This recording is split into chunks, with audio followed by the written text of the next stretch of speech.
Hey guys, and welcome back to the channel. So following on from my hugely successful sushi video with over 1.5 million views, that is absolutely amazing, thank you all so much for your support.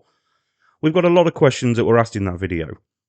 So we're going to go over a few things today. I'm going to make things a lot easier and a lot simpler. So we're going to be using a rice cooker this time instead of the absorption method.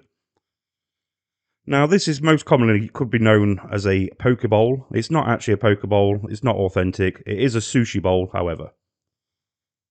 So with your rice, what I do is use 2 cups of sushi rice. Now per cup of sushi rice, I use 1.5 cups of water.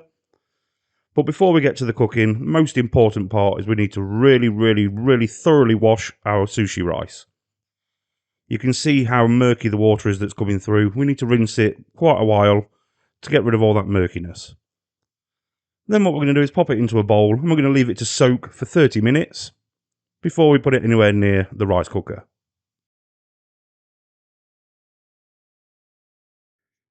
So 30 minutes later, you can see there's a bit of murkiness left in the water, so we rinse that the final time, and then we're ready to put it into the rice cooker. Now I find a rice cooker is the easiest way to do this.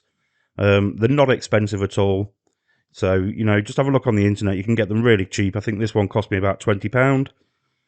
Most of them will have the same functions on. Primarily you've got a cook and a keep warm.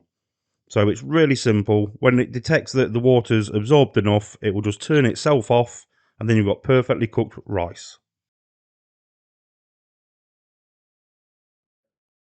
So once you've flicked your rice cooker on, just leave it to cook and let it do its thing. It will literally, once it's done, it will flick over to the warm function, and that way you know your rice is perfectly cooked. Now what I do is just give it a quick stir. If you don't stir it in a rice cooker, you can find that the rice can burn to the bottom of the pan, and you don't want no burnt, sticky rice. So we're going to leave that to get to room temperature, and while we're doing that, we're going to get on with making the sushi vinegar. Now, one of the questions I got asked was what can I use instead of rice vinegar? So any white vinegar will work, like a white wine vinegar or a cider vinegar. Just don't use a malt vinegar, that will not work.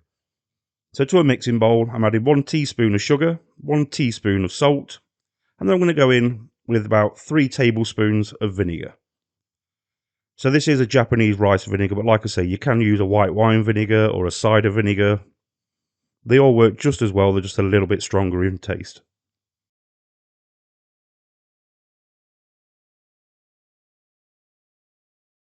So once all your ingredients are inside your mixing bowl, just use a fork or a spoon or a whisk, or basically you just want to get everything absorbed into the vinegar.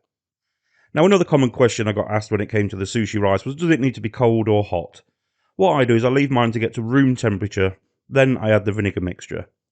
So what I think that does is, as it cools down from room temperature to chilled, I just think it soaks up a little bit more of the vinegar mixture, and it makes it a more even flavour throughout the recipe.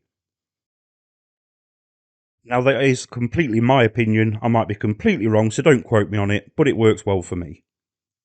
So now we're going to plate it up. So I will leave a list of all the ingredients that I use in the description down below, but it's basically the same ingredients that I used in my sushi video. So I've got some carrots, some cucumber, some spring onion. I've then got a little bit of seaweed, some nori.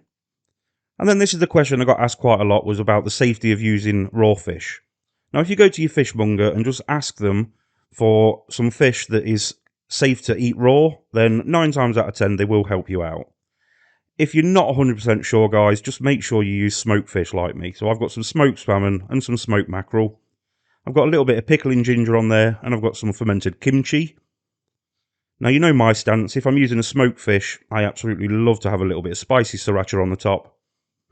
And then just finish that off with some sesame seeds. I hope that's cleared up a few things from the sushi video, guys. Thank you so much for watching. I hope you've enjoyed the video. If you have, don't forget to subscribe to become part of the family. And I will see you guys in my next video. Thank you for watching.